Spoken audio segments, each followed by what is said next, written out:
Estamos tentando aqui conectar com o senhor Marcos de Brito. Marco, bora lá.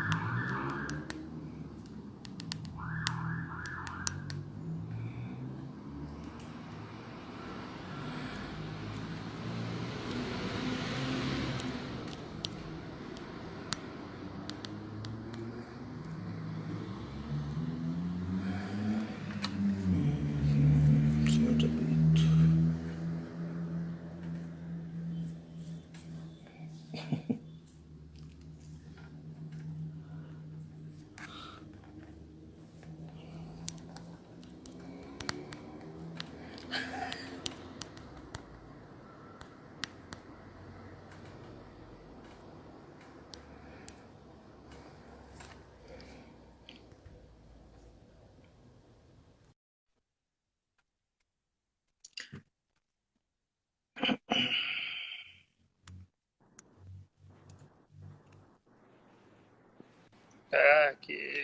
Vou colocar aqui Fala, de novo. amor.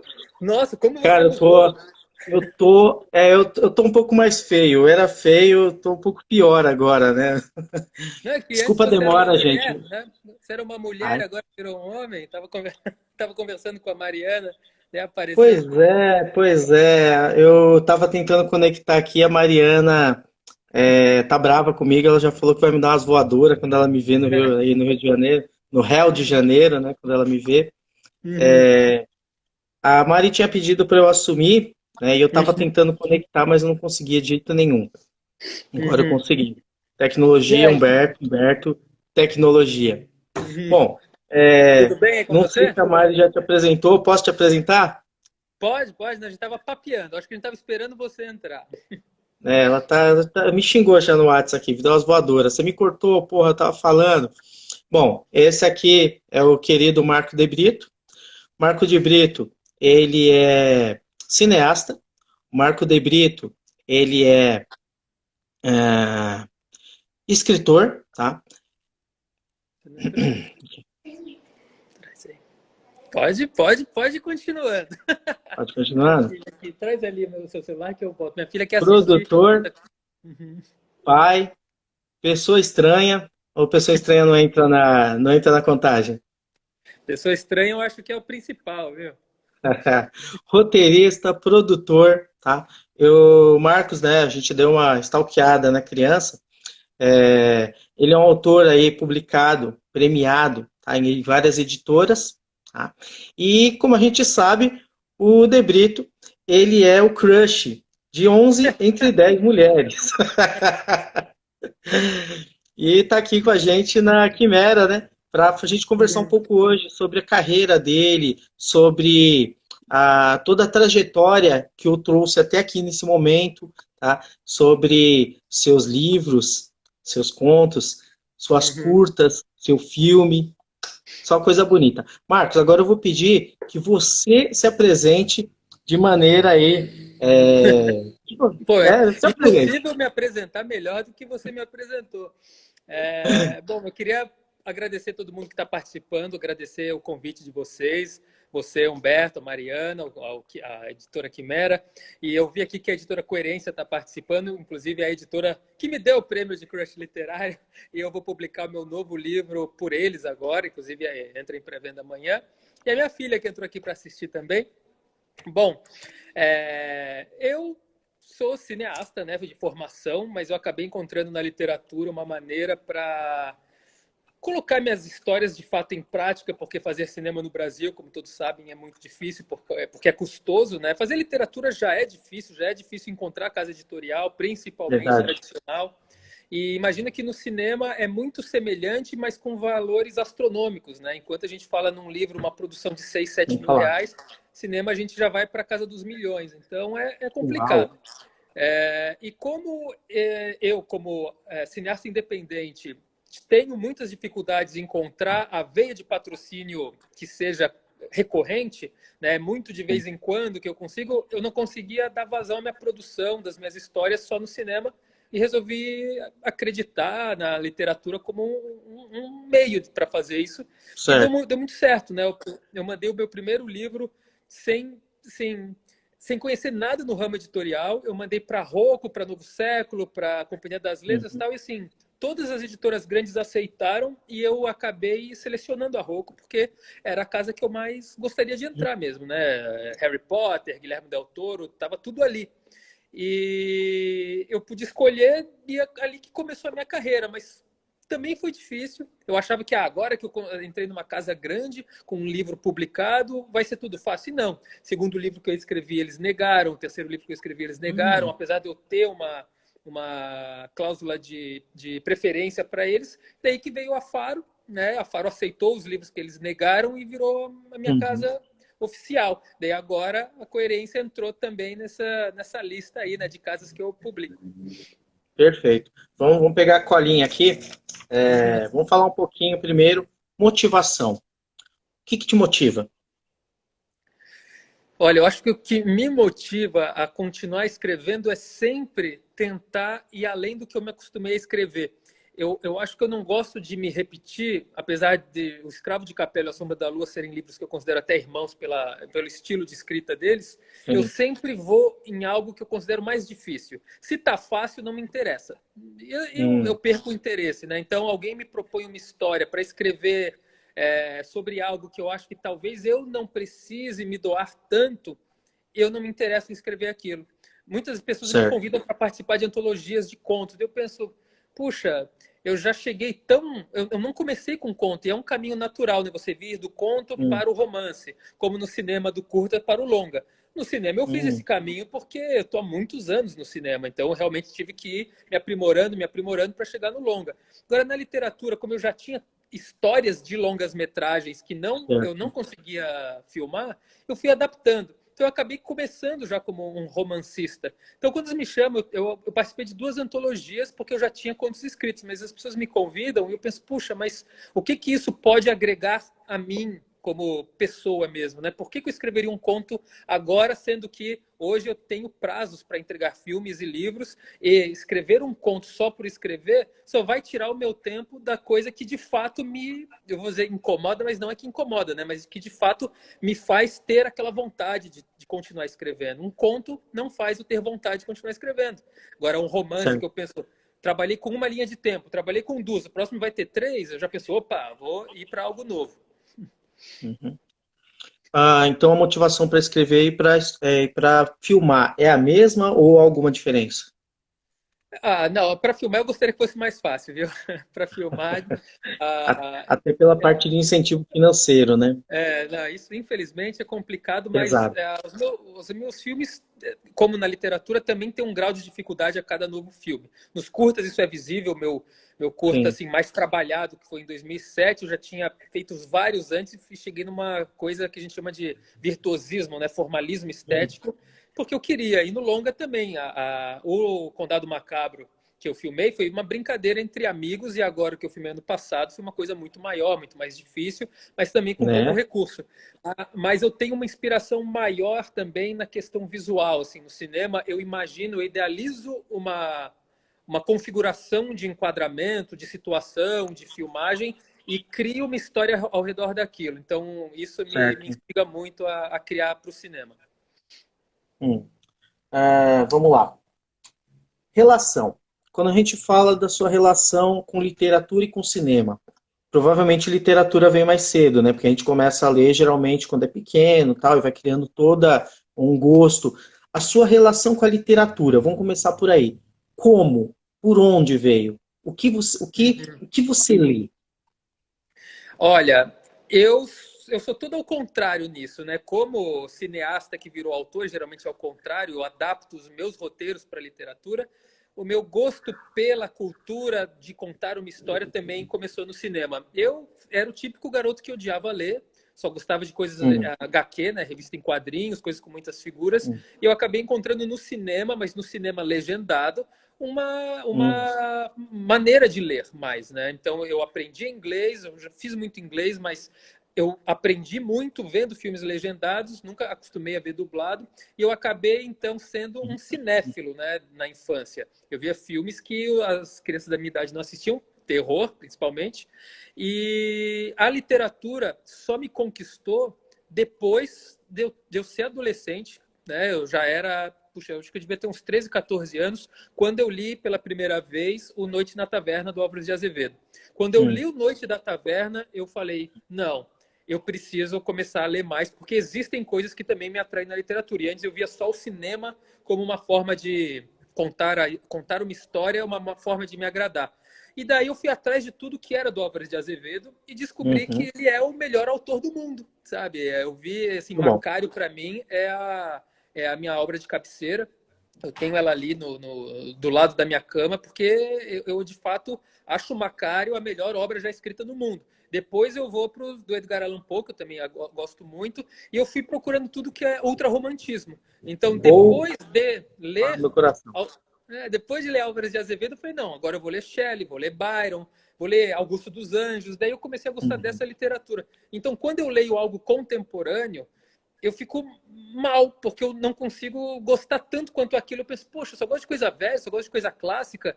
Talvez, sabe? Porque, de fato, uma ficção cotidiana escrita na última década, eu não uhum. tenho uma que eu goste, sabe? Que eu fale, nossa, isso aqui mudou a minha vida. Não, é só coisas passadas mesmo, né? Que eu realmente ainda leio. Para não falar que eu não leio coisa contemporânea, tem um livro que foi lançado em 96, se eu não me engano, chamado O Livro dos Demônios, do Antônio Augusto Fagundes Filho. Esse Hum, livro é também um dos livros que me chamou muito a atenção e tá ali do lado de Macário como um dos meus principais, sabe? certo. Atual, então, você não tem lido muito dos autores assim atuais. Você pega mais, Eu resgata leio, mais os antigos. eu resgato os antigos porque, para quem já leu os meus livros, principalmente O Escravo e o A Sombra da Lua, dá para perceber que a minha narrativa, a minha linguagem, ela é carregada no ultrarromantismo também, né? Eu foco na emoção, Certo. eu foco nas descrições exageradas e na melancolia. E isso eu não encontro na literatura contemporânea. Eu sei que tem Ah, pessoas sim, que, sim. como eu, também são amantes disso e escrevem dessa maneira, mas eu ainda não encontrei a mesma que eu me apaixonasse. Mas Aquela eu leio muito que fala, nossa, né, eu precisava intensidade, né? disso. Aquela força.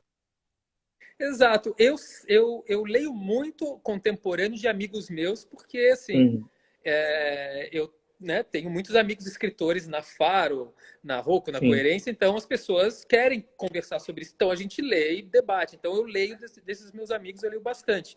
Então não é que eu assim, desconheço a literatura nacional contemporânea, eu conheço bem. Uhum, Eu não leio internacional, isso é uma trava também minha. E é engraçado porque no cinema eu tenho um consumo acelerado de cinema internacional, né, de europeu, americano, mas literatura eu só leio nacional ou manuais. Se não é nacional, ficção é nacional. Se não é uhum. nacional, eu leio Bruxaria, São Cipriano, que é o que eu gosto de ler, até porque eu considero foco de estudo. Né?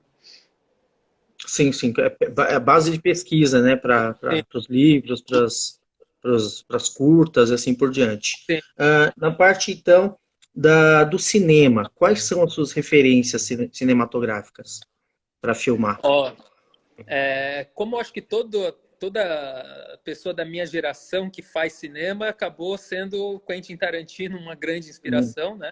Porque na época de Cães de Aluguel e Pulp Fiction era assim o auge desse estilo de cinema e que encantou vários adolescentes com esse estilo de linguagem. E eu gosto muito de David Lynch também. Então, assim, já com 14, 13 anos eu assistia David Lynch. Ou seja, tem pessoas que até hoje nunca viram um filme de David Lynch, mas eu acho hum, David Lynch um dos grandes gênios do cinema.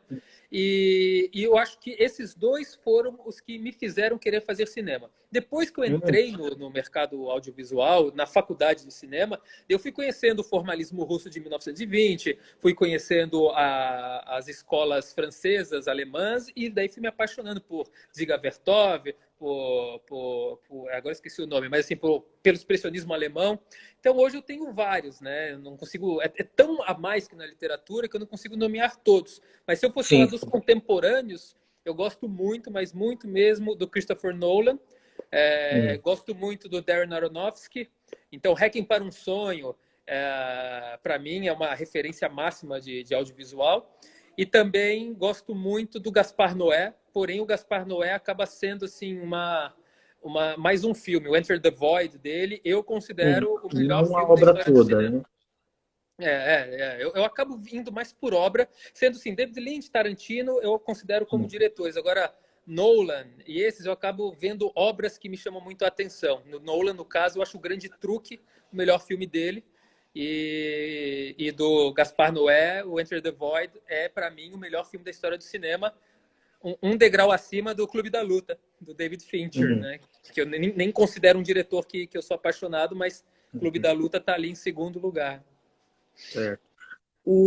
As obras mais antigas, que a gente sempre cita, assim, Hitchcock, por exemplo, elas têm alguma influência sobre os seus filmes? Eu acredito que não influenciem de maneira direta, mas indiretamente sim, porque mesmo antes da faculdade todo mundo já conhecia, já assistia Hitchcock, né? Já era o Uhum, mestre do suspense, então eu assistia muito, já tinha visto Os Pássaros, já tinha visto o... esqueci o nome agora, né? O da facada lá, o filho que era mãe, né? Dizem que era o uhum. título em Portugal.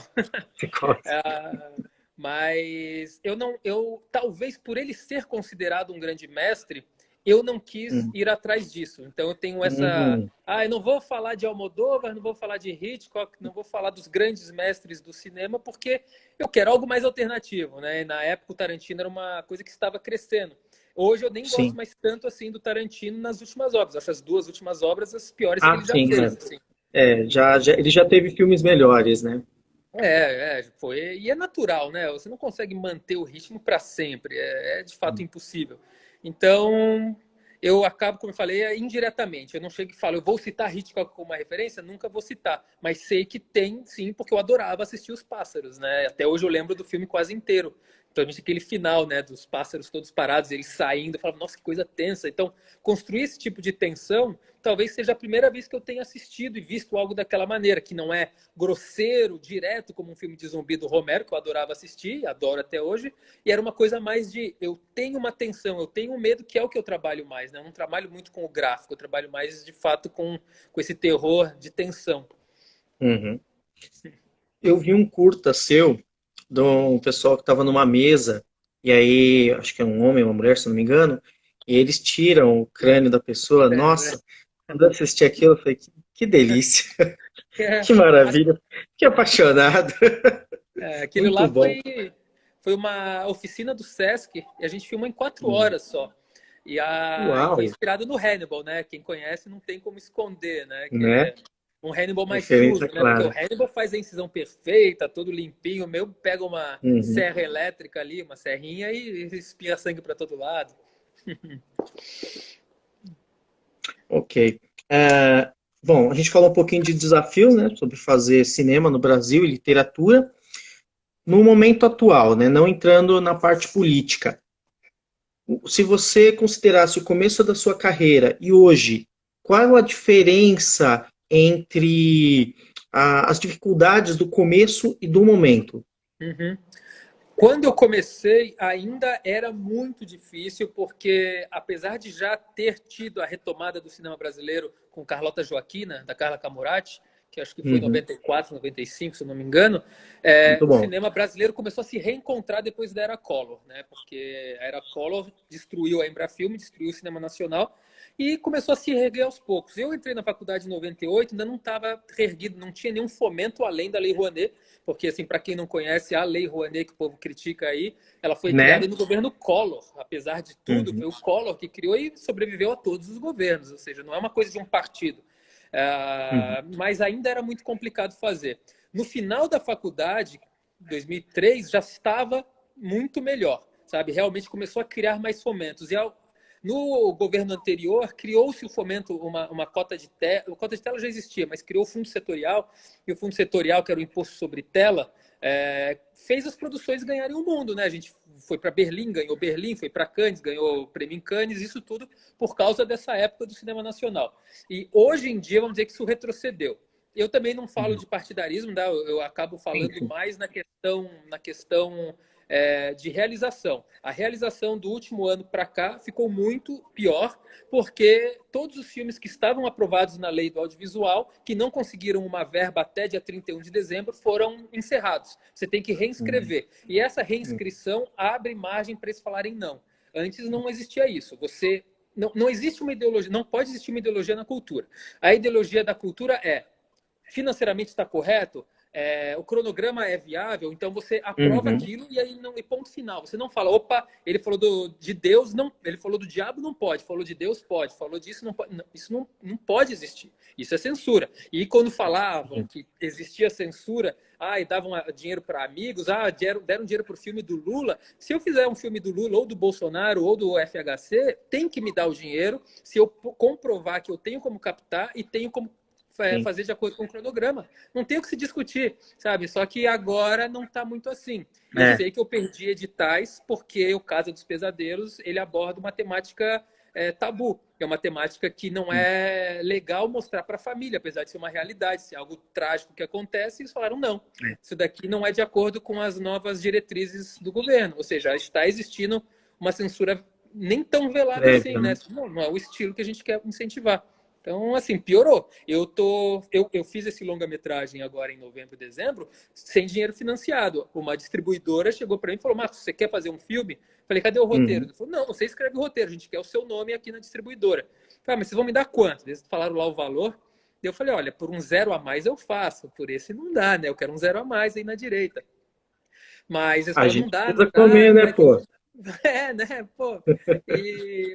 Mas eu considerei a realização desse filme um trabalho de resistência meu. O cinema está morrendo, o cinema está rastejando. Então, se eu não pegar essa oportunidade, eu vou rastejar junto. Eu falei, não, eu vou lutar com essas pessoas que estão me dando um valor que eles sabem que é pequeno. Eu, sabendo que é pequeno, chamei uma equipe super profissional que sabia que era pequeno, mas todo mundo entrou nessa vibe Sim. de não, o cinema nacional precisa desse filme. O cinema nacional precisa de qualquer filme. Né? Ainda mais nessa época, porque quem fizer filmes nessa época, e isso antes de pandemia, mas quem fizer filmes nessa época vai sair mais forte. Então nós entramos com esse Uhum. propósito de fazer um filme bom, sem dinheiro de novo, mas com mais dinheiro que o Condado, bem mais, tá?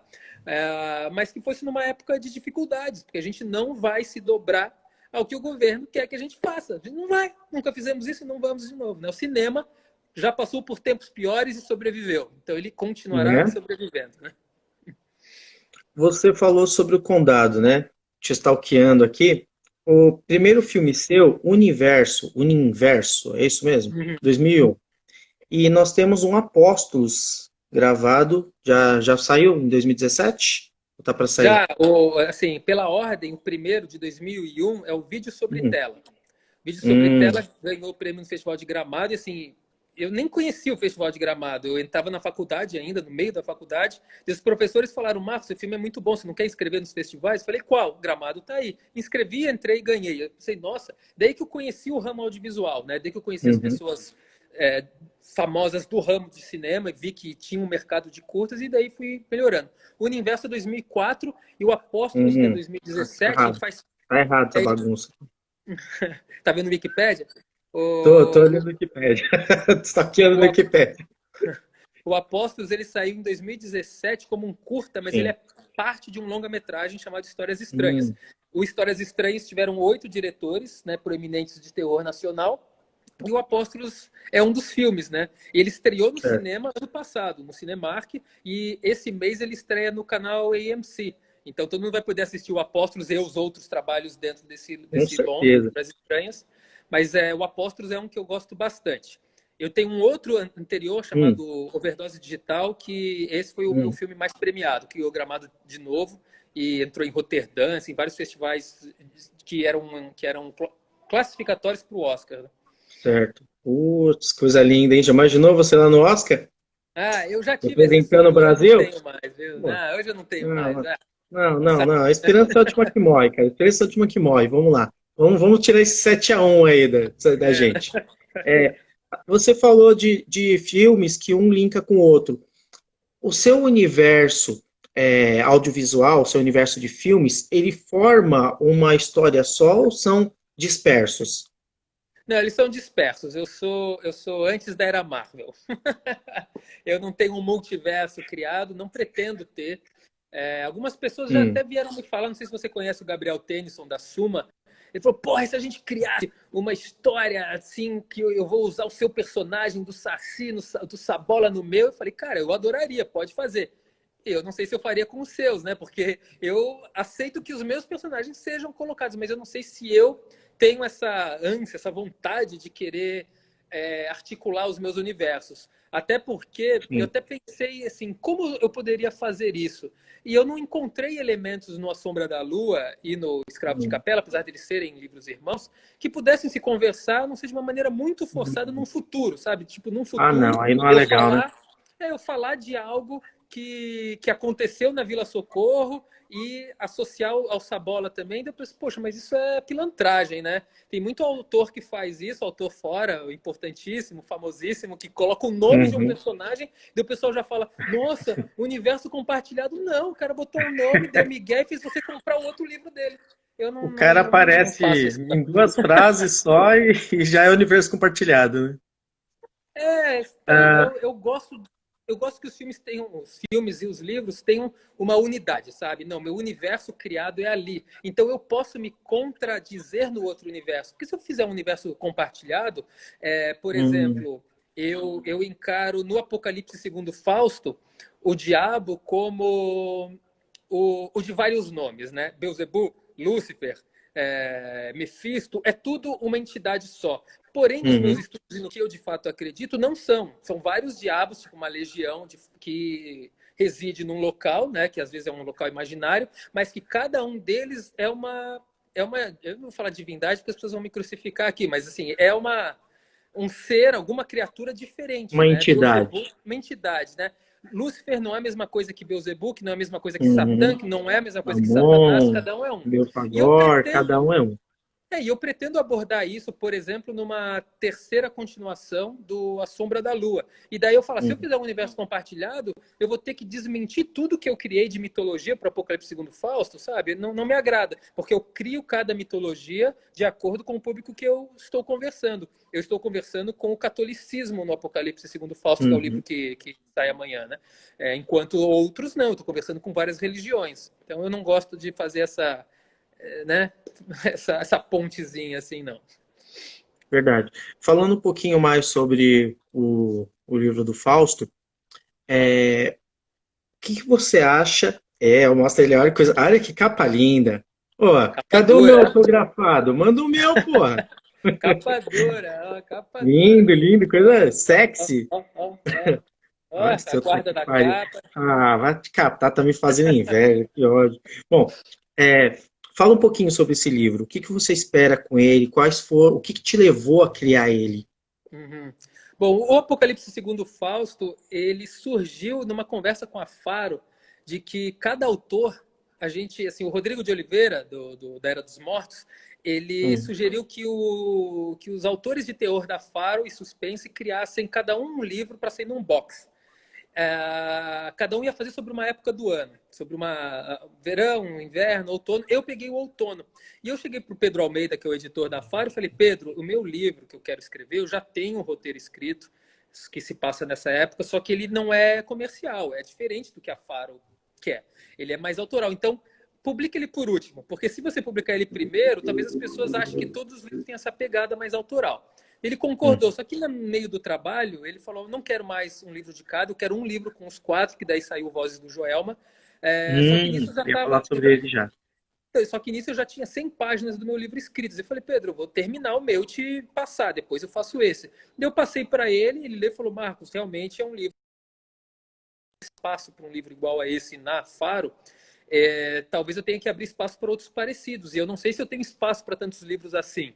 Então eu preferia não pegar. Eu falei, não, tudo bem, eu já sabia disso. E eu daí veio um convite da Coerência e acabou indo. Mas a história do Apocalipse segundo Fausto é um pouco sobre hipocrisia religiosa, né? Que é sobre um personagem que se chama Fausto e ele interpreta Jesus no teatro, no cinema. E as pessoas veneram ele porque ele de fato é muito conhecido no país por isso e tem características físicas do Cristo renascentista. Hum, E as pessoas encontram ele na rua, pedem bênção, e ele fica tentando se explicar que ele é só um ator, que ele não é essa entidade, essa divindade que todos acreditam. Só que as pessoas não querem saber, eles querem alguém para venerar. Só que eles daí querem algo para acreditar, né? é, e ele estava interpretando Jesus, estava fazendo a Paixão de Cristo em Nova Jerusalém, que lá tem um palco a céu aberto, né, bem conhecido. E no meio da crucificação, quando ele morre, vem uma tempestade e impede que ele faça o ato da ressurreição.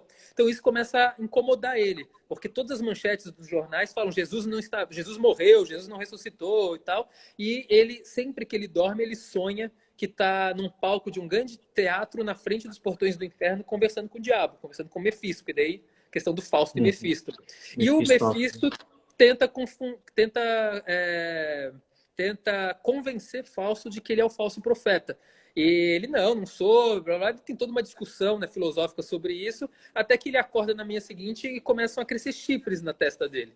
E isso vai fazendo com que as pessoas que antes venerassem ele comecem a enxergar ele como uma ameaça, porque começa a ecoar no céu as trombetas do Apocalipse também, aqueles sons que vêm do espaço, começou a acontecer em 2010. Então começa a ter esses sons no mundo inteiro, e aí começam a associar, né? Tipo, nossa, é o fim do mundo. Ah, o falso profeta é uma pessoa que finge ser Cristo, finge ser o Messias. Então ele era um ator que fingia.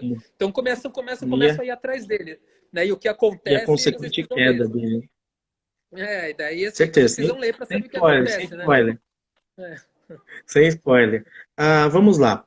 Na sua opinião, o que está faltando para a literatura e também o audiovisual deslanchar no Brasil? A gente tem um voo de galinha, né? Começa a subir e cai. Começa a subir e cai, começa a subir e cai. O problema é que é uma junção de várias coisas, né? A gente precisa de investimento, sim, né? Seja investimento privado, investimento público, né? As pessoas falam, pô, investimento público vai mostrar no meu bolso. Todos os países de primeiro mundo têm investimento público no filme. Os Estados Unidos têm, o Canadá não só tem, como devolve 30% do dinheiro. E o Brasil precisa ter. Todas as indústrias no Brasil têm. Então o cinema tem que ter também investimento público. Sim. Mas é investimento, sim, para que a gente possa realizar cada vez mais. Então, cada vez mais que a gente realiza, mais a gente aprende. Outra é conscientizar um pouco mais o público de que nós não precisamos estar à mercê da cultura norte-americana. A gente pode criar uma cultura própria, né? A nossa cultura é importante. Nós temos mitologia aqui, nós temos situações... uma cultura muito rica.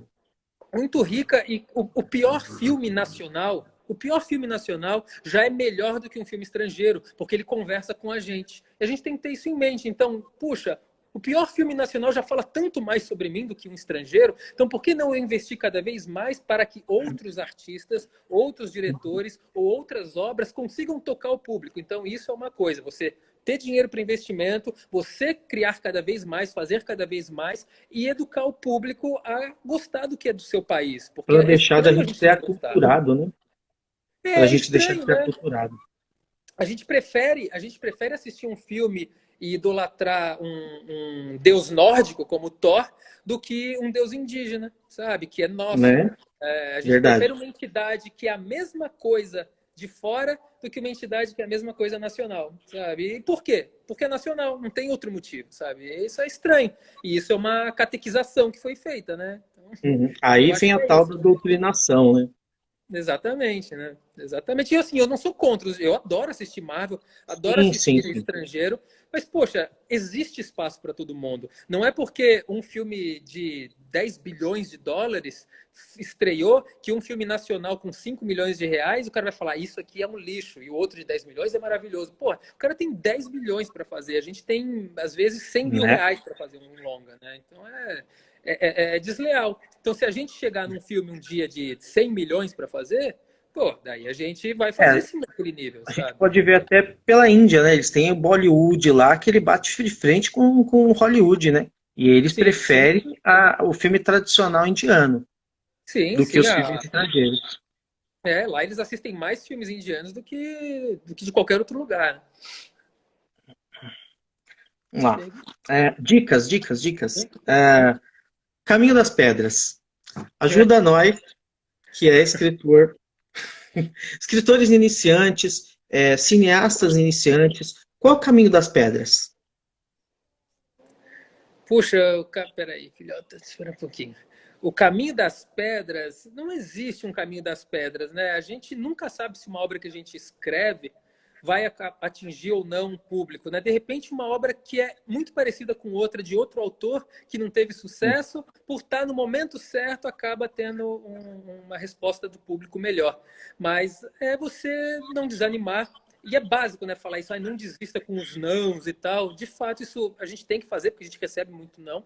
Mas Sim. você também não desanimar quando você encontrar obras semelhantes às suas, porque você nunca vai criar a roda de novo, né? Você nunca vai fazer algo Uhum. 100% original, mas a maneira como você a conta, né? Se você tem uma verdade dentro de si que quer ser dita, você pode contar a mesma história da sua maneira. Quem sabe essa sua maneira seja alcance uma outra parcela de público. Então, eu vejo várias pessoas que falam, poxa, eu tive uma ideia genial e ia escrever, já fizeram, não vou mais ser escritor, por que fizeram isso? Besteira. Se eu fosse pensar, nossa, quantas pessoas já escreveram sobre o Saci, por que eu escreveria o Escravo de Capela, que foi o livro que acabou realmente me fazendo meu nome no mercado editorial? Ou falar sobre traumas, como Casa dos Pesadelos, que hoje eu posso, felizmente, falar que é um best-seller, porque passou de Uhum. 50 mil livros vendidos já.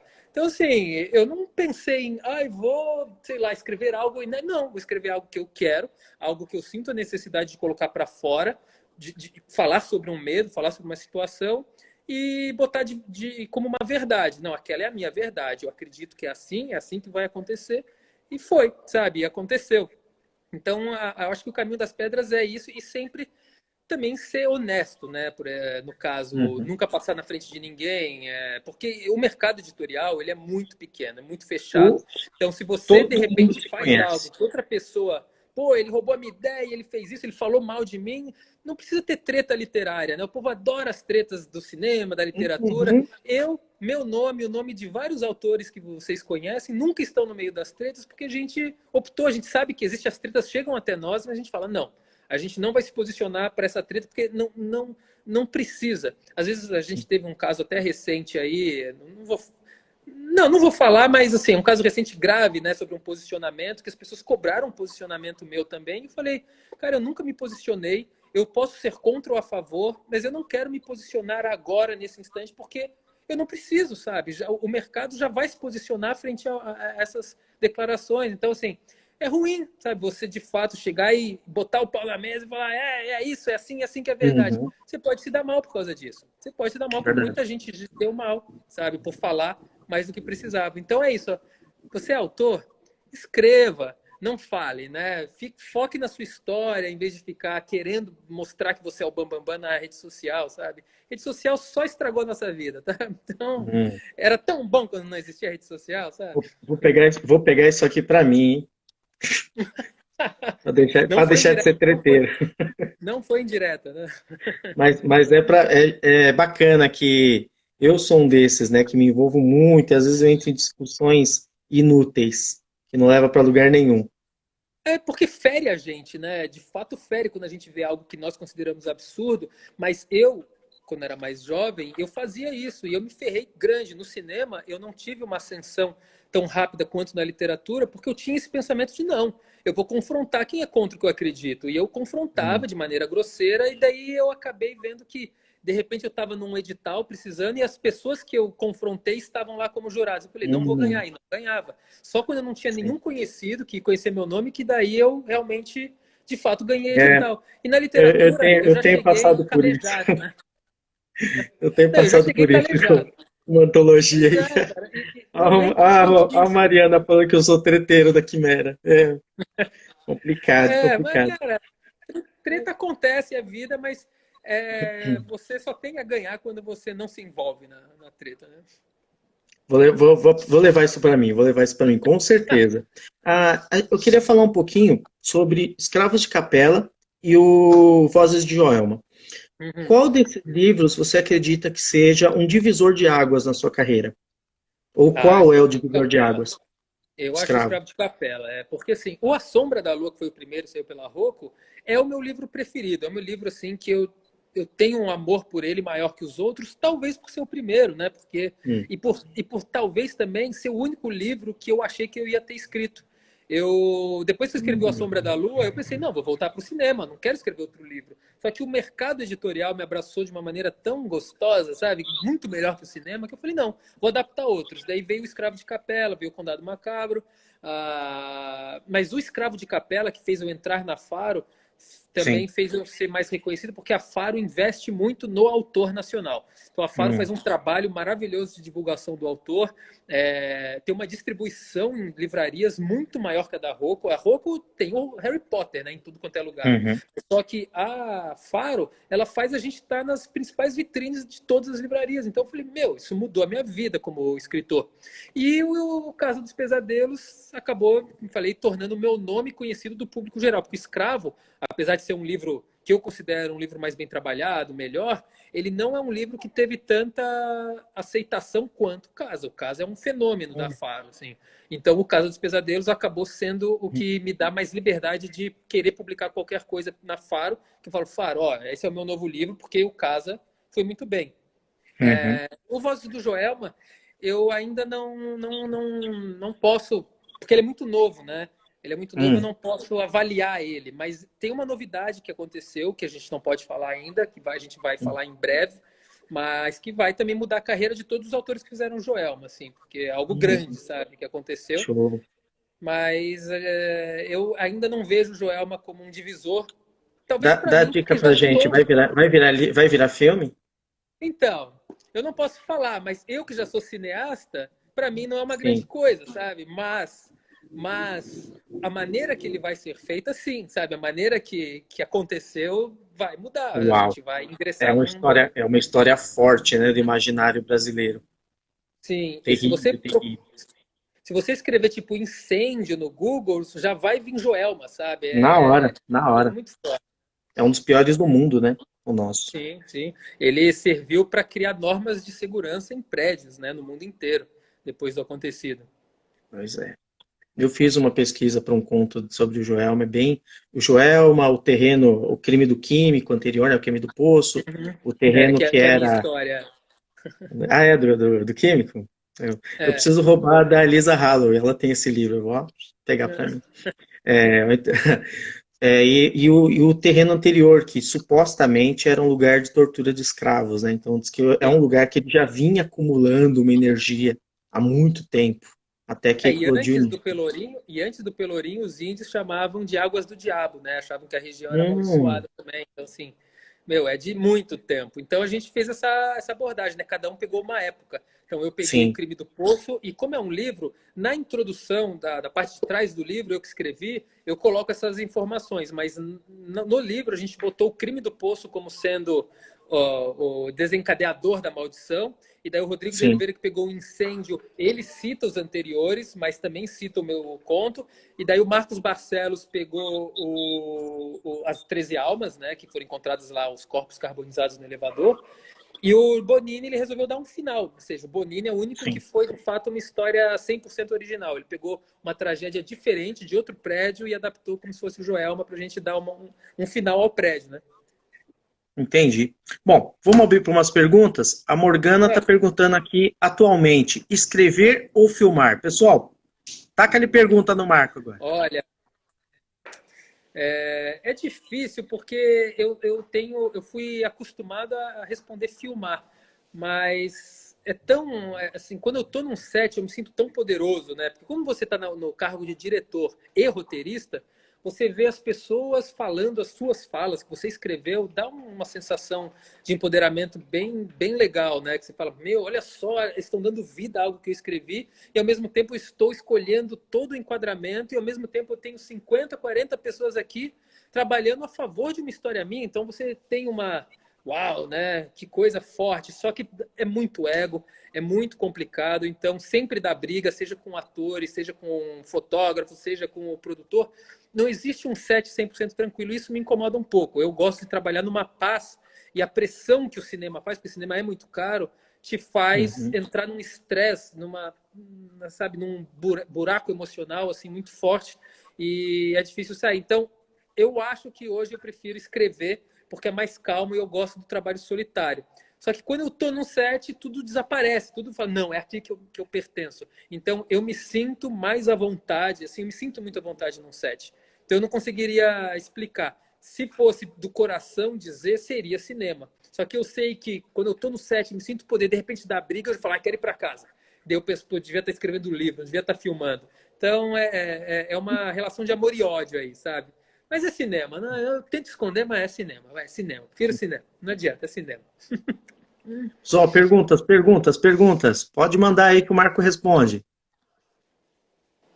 É, Bom, então você não enquanto o queria me pessoal... perguntar? Pergunta no... Pergunta lá. Uma minha, enquanto o pessoal não manda deles. Tá. Fala oi para algumas Filmes, pessoas que entraram, né, Fernando? tudo Oi, bem? Dai. Paula. Filmes ou séries? O que que você prefere mais? Ah, assim, como eu sou cineasta, eu prefiro filmes porque ele se encerra. Mas de uns anos para cá, as séries ganharam, né, uma qualidade Uma, tão grande, já faz uma dimensão, umas né? décadas. São Que, onipresentes, né? pois é, hoje você não tem como fazer um filme como Dark, por exemplo, né? Vai ser uma coisa menor. Dark é maravilhoso, é uma obra-prima e precisava de 3 temporadas para ser essa obra-prima. Verdade. Algumas se estendem mais, então eu acho que eu não tenho uma preferência hoje, mas eu gostaria de dirigir uma série. Estou conversando sobre Uhum. isso, inclusive, também, Por é, favor.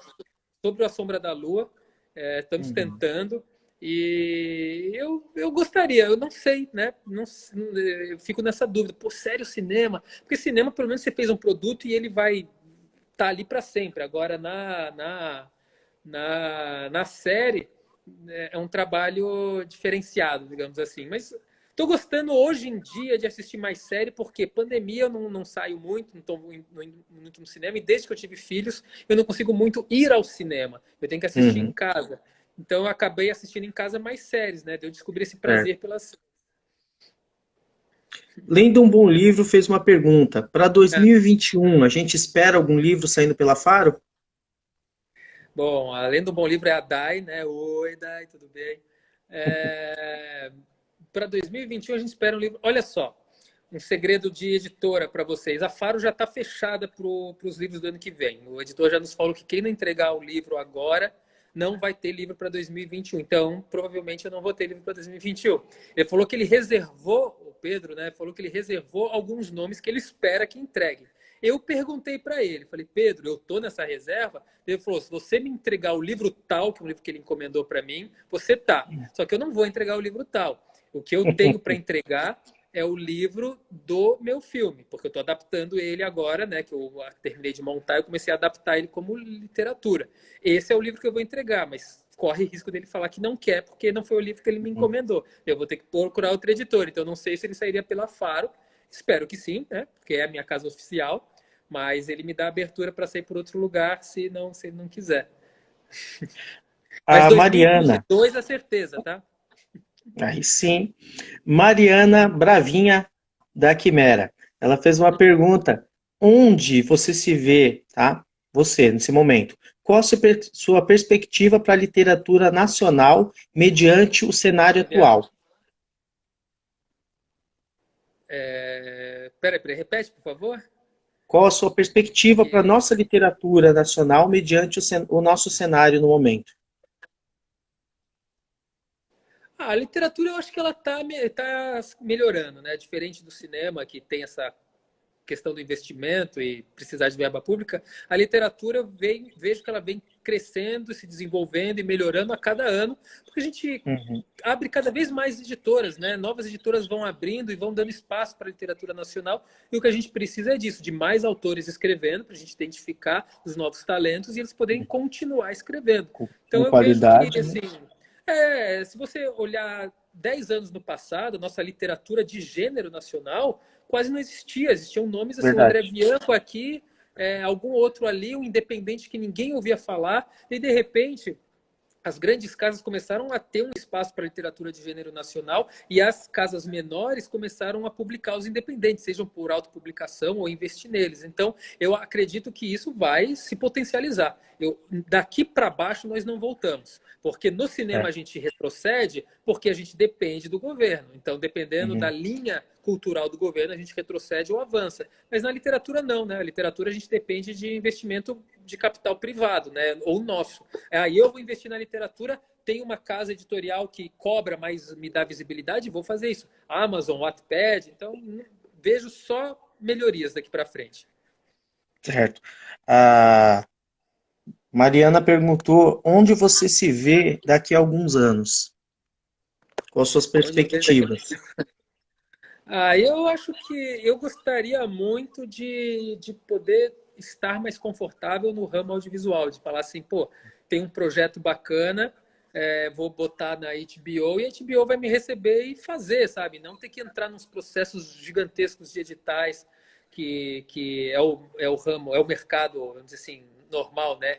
A trajetória natural é essa de todos, mas quando você chega num grau de importância, você não precisa mais. Você se coloca ali só para complementar verba, mas você tem como fazer de outras maneiras. Eu queria que daqui 10 anos eu já estivesse aí, eu queria já estar aí nesse momento. Eu cheguei aí na literatura, então na literatura eu me vejo, espero que eu mantenha a mesma importância que eu estou hoje. Eu não quero diminuir, Sim, e cresça, mas daí não cresça. vejo uma necessidade de crescer cada vez mais na literatura. Mas no cinema, sim, porque o que eu quero é poder contar a história. Sabe, não envolve Sim. o atingir 1 milhão de públicos, sabe? Não envolve eu vender sempre 50 mil exemplares ou mais. Só quero poder escrever sem as pessoas falarem não. É isso que eu quero, né? Eu quero que eu tenha carta branca para fazer as minhas obras. Perfeito. Eu, da minha parte, eu quero ver você figurando um Oscar para o Brasil. Aí, ó, Então vamos torcendo, né? Porque eu parei já desisti. Eu prefiro Cannes, calma, Berlim, agora que eu acho calma, até mais compatível com o meu calma. estilo de hoje.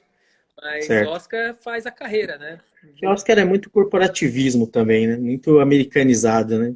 Sim, sim, tanto que o filme que concorreu no Oscar, né? O filme brasileiro que concorreu no Oscar, não foi porque era o mais indicado, era porque o Rodrigo Teixeira, RT Features, trabalha em Hollywood hoje, né? Tem filmes lá, então o lobby dele para entrar no Oscar era muito Uhum, maior que o do Bacurau, por exemplo, sabe? Mas Bacurau era um verdade. filme mais importante que A Vida Invisível, não tinha como negar. Mas, né? E acabou nem entrando, né? Nas finais. Ok. Perguntas, perguntas. Pessoal que entrou agora, fiquem à vontade. Pode perguntar o que vocês quiserem para o Debrito. Ele vai falar tudo. Ele está falando tudo para vocês. Eu falo muito, né? Desculpa. Tá bom, cara, tá bom. O ruim é ficar assim. A gente faz uma live e fica assim. Ó. Oi, Não, se oi. deixar, eu vou falando. Você vem sempre aqui? Aí não, pô. Vem aqui. É, Ninguém tem pergunta? Ninguém tem pergunta? ninguém, o pessoal tá tímido, tá desanimado aqui. O pessoal tá desanimado. A Belite falou que você deixa o povo no suspense dentro e fora dos livros. Mas é que Pois fora é. dos livros é por contrato, porque eu adoro dar spoiler, eu sou fofoqueiro, eu gosto de falar. Então, mas se eu quebrar contrato, eu acabo ferrando não só eu, como outros autores também, né? Então, não posso. Né? Mas eu posso mostrar para vocês, né, um pouco mais dessa belezinha. Pô, cara, essa capa é de arrasar. Olha essas gravuras, cara. Hum, É, é esse para desenho ler, foi feito por um é amigo para meu. ler orando no escuro esse. É, Lindo demais. né, Muito bonito. Eu Esse é o sei. Tudo bom, César, moço? né? E aí, Meu filho, minha versão miniatura, né? Mini Brito? De óculos, né? Ai, ai. Adoro Terror. Ele falou que tá ansioso pelo longa As Sombras que Dançam no Escuro. As almas que dançam no escuro, né? As almas? Ah, As almas que dançam no escuro. Então, as almas que dançam no escuro, que eu filmei ali em novembro, dezembro, ele deve estar pronto em outubro agora. Porém, a gente não sabe se vai lançar já, porque como teve a pandemia, né, os cinemas todos pararam, a gente queria estrear no cinema para depois ir para streaming. hum, Então, a gente talvez segure até para algum festival. E aí, certo. na literatura, eu estou pensando em chamar de Clube Inferno, porque esses dois títulos ficaram para o filme, ou o Hum. Almas ou o Clube Inferno. E tanto a minha gente quanto o próprio Pedro falou Clube Inferno é mais chamativo. Só que eu tenho minhas dúvidas, né? É que a Faro já tem os livros do Barcelos, que chama A Dança da Escuridão. Então, se sair pela Faro, fica chato ter Dança da Escuridão e As Almas que Dançam no Escuro, assim, né? Às vezes as pessoas podem confundir. Seria bacana o mesmo, né? O título para poder linkar os dois, o livro mais o filme, né? Mas assim, Clube Inferno, como as pessoas falaram, nossa, Clube Inferno é um nome forte e tal, eu estou escrevendo como Clube Inferno porque os dois nomes são bons. Mas eu queria muito, muito que esse filme entrasse no catálogo, esse livro entrasse no catálogo da Avon, porque o catálogo Sim. da Avon, meu, é muito concorrido e entram pouquíssimos livros e eles pegam pelo título, pela capa, né? Não É. pode ser agressivo, né, para entrar no Avon. Uhum. O, Muita. o Casa dos Pesadelos foi o primeiro livro nacional da Faro a entrar na Avon e o primeiro livro de suspense e terror da história a entrar na Avon. Caramba! E foi lá que eu fiz essas vendas absurdas, foi lá. Então eu quero muito que esse novo entre também. E ele tem uma pegada igual do Casa dos Pesadelos, que enquanto um fala de trauma, esse fala de depressão, eu uso uma alegoria Certo. do trauma no Casa, eu também uso uma alegoria diabólica de depressão. Então é como o escravo e o sombra são livros irmãos, eu acho que o Casa e esse também são. Então eu acho que ele tem uma pegada pro Avon. Só que Clube Inferno eu acho difícil o Avon pegar. Agora, se fosse É, Almas que é. eles poderiam pegar. O Vou tentar título convencer o acaba Pedro. afastando muita gente, né? Ah, uma É, pergunta da Lia. Como você vê a literatura regional? cara, literatura regional, puxa, eu não leio por ser regional, né? Eu de fato leio o que me é agradável ou os autores que eu conheço, mas assim, de literatura regional, eu vou te falar que eu acho o mais expoente, o melhor, por já ter lido coisas deles, é o Márcio Benjamin. Márcio Hum, Benjamin, meu, ele escreve umas coisas que, assim, um linguajar regional que você pode não entender as palavras, mas você entende todo o contexto. Ele consegue escrever de uma maneira altamente entendi. regionalista, só que você não precisa ser de lá para compreender. Então você acaba sendo até seduzido, né, pelaquela verborragia Uhum, diferente que te encanta e as histórias deles são muito profundas, né? Eu li uma sobre um violeiro que eu achei espetacular, ele até pediu para eu fazer um blurb para a capa desse livro. Então, mas eu de fato não conheço muito, porque eu não vou atrás, né, de literaturas regionais. Eu conheço folclores regionais que eu vou atrás para eu escrever, mas não dos escritores em si. sim. Outra aqui, uma sugestão, tá, da Jaqueline Sacramento. Uma sugestão de literatura nacional que você gostaria de transformar em um livro ou em uma série. Um filme, né, uma série. Isso. Bom, eu gostaria de transformar o meu, né? O A Sombra da Lua. O A Sombra da Lua eu gostaria de transformar em filme ou série. E tem, não sendo meu, tem o livro dos Livros dos Demônios. O Livro dos Demônios, ele teve uma edição de 2000, de 96, 97 e uma edição de 2019. A edição de 2019, ele reescreveu, ele repaginou e deu uma amplitude assim ao universo que ali dá para ser uma série maravilhosa, só que é uma série caríssima, porque são as aventuras do próprio escritor no inferno, né? Porque quem conhece esse livro é sobre ele escrevendo as experiências que ele teve quando um anjo apareceu para ele e pediu para ele entrevistar entidades demoníacas no inferno. Então ele podia descer ao inferno toda noite com uma proteção divina e Uhum. conhecer Mefisto, conhecer Lúcifer, conhecer, meu, com Sem todos lá. correr riscos, né? E assim, as descrições que ele fala dos reinos do inferno são, nossa, maravilhosas. Eu leio aquele livro e fico me imaginando lá, sabe? Então, Hum. esse era um livro que eu gostaria de fazer, mas eu sei que eu não tenho capacidade financeira ainda. E, Hum. e talvez nem no Brasil, talvez nem dê ainda para fazer, pelo Nem fato a de ter muito técnica. efeito. A técnica de efeito é muito apurada, é muito absurda, assim. Mas é um livro maravilhoso e eu recomendo sempre que me dão uma oportunidade. E eu já conversei com o Antônio e ele falou: Marcos, eu estou tentando fazer série e eu já botei o seu nome como a proposta de diretor. Eu falei: nossa, eu amaria fazer, né? É o meu sonho Bom, muito bom. realizado. Não sendo um livro meu, é o meu sonho realizado. Muito bom. Bom, a gente terminou aqui de ler as perguntas da Jaque, né? É, a gente vamos agradecer, tá? Em primeiro lugar, em nome da editora Quimera, a sua participação, tá? Em segundo lugar, em nome da Mariana, que vai me dar várias porradas porque eu interrompi ela, né? E em terceiro, obrigado por a gente ter esse bate-papo. Geralmente, quando a gente se encontra nos eventos, é oi, tchau, abraço, sai correndo, né? Foi bacana, muito bom conversar com você hoje. E, e é isso, cara. Suas considerações aí, conversa um pouquinho com o pessoal. O que, que você gostaria de falar agora? Bom, agradecer também, né, o Quimera por ter me chamado a você, Humberto, para fazer essa mediação, todo mundo que participou, adoro conversar.